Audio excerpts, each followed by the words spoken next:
ఎక్కడో దూరాన ఏడు కొండల మీద, ఎక్కడో దూరాన ఏడు కొండల మీద ఎక్కి కూర్చొని ప్రజల మ్రొక్కులందేవాడ,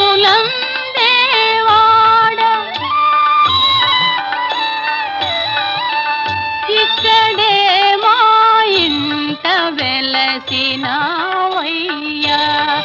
నా హృదయ పీఠాన నిలచినావయ్యా.